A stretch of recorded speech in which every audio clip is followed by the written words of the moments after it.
We're going to be seeing you here in Peacemaker. Where do we pick up with everything post Corto Maltese and even with John?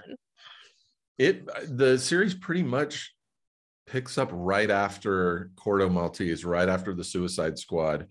In fact, I mean, at the end of Suicide Squad, there's a post-credit scene that sets up the series. And we actually shot that when we were shooting the series.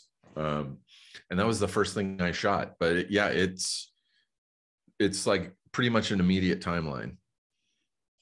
I love that John is sort of has this dichotomy to him. Yes, he's there for the mission, but he also has a conscience at the end of the day. Is that what James sort of explained to you about him when you initially took on the role?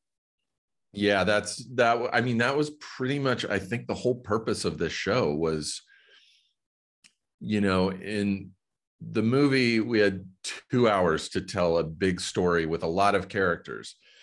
And it's hard with an ensemble to cover everyone and give everybody an arc. So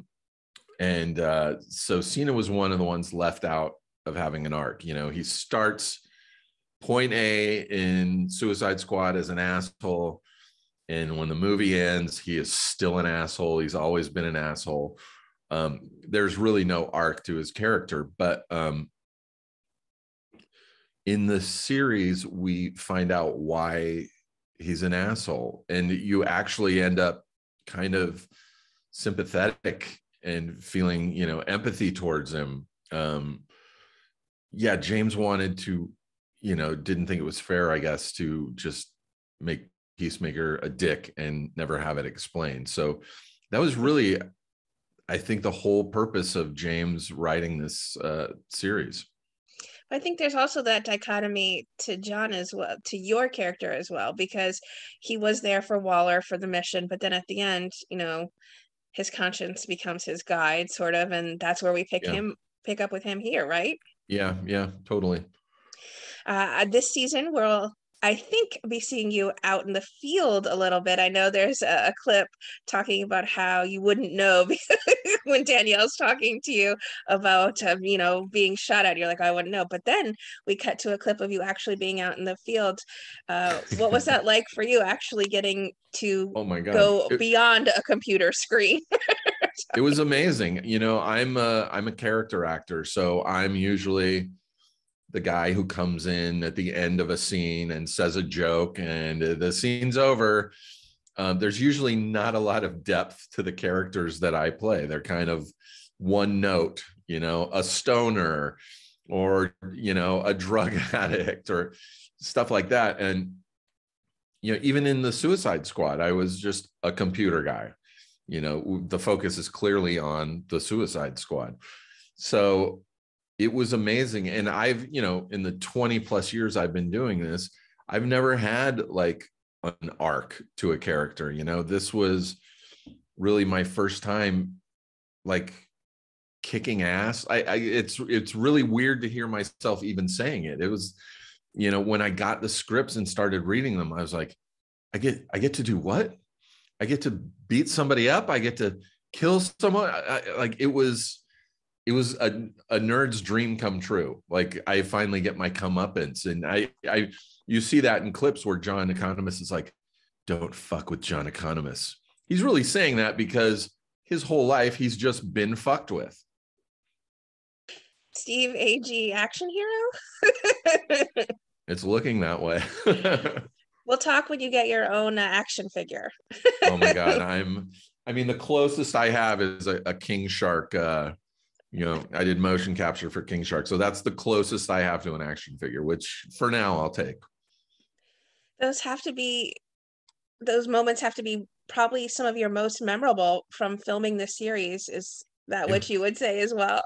Yeah, it was, James gave me the scripts and like a month or two before we started shooting. And each one of those scenes, I was just like, all right, clearly I can't wait. Like there's a scene in episode 5 where I'm just like, I won't give anything away, but like I read it and I was like, this is the greatest thing I've ever had to do. I can't believe I get to do this. I'm not sitting at a computer desk. I'm out in the field and I'm like kicking ass. And those days were the ones that were like marked on my calendar with like an asterisk where I was like, this is going to be a really fun day. And they, for the most part, they were were fun. A game days. Yes, totally. Going into the series, were you excited to share scenes with anyone in particular? I mean, we didn't get to see you too much with John when we were in the movie. Yeah, it was. Yeah, Economist was never with John. I did work with John like most of my scenes doing motion capture for King Shark. So I was no stranger to how awesome John was. And so by the time we started Peacemaker, like John and I had already bonded. There were no like kind of walls between us, and we were able to joke around, and it was awesome being with him. But I was a fan of Danielle Brooks from Orange is the New Black, and she did not disappoint.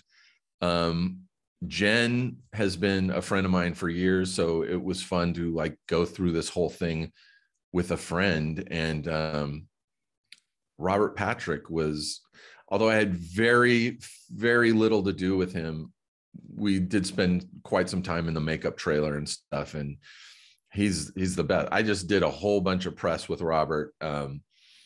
He's the greatest. What did it mean to you then to be invited to go from screen to small screen with the series? As most of my career has been television, so this was an area I felt comfortable with. Although I hadn't done a series regular since the early 2000s, I was flattered that James brought Economist back. Like it meant a lot, especially during the pandemic when a lot of people weren't working. And as a single guy who lives alone, that was a long time to be alone. And so being able to be around my friends again was just, it meant a lot more than just work. It was, a chance to like socialize again. What do you think it is about the Peacemaker series that's really going to make it a fast fan favorite?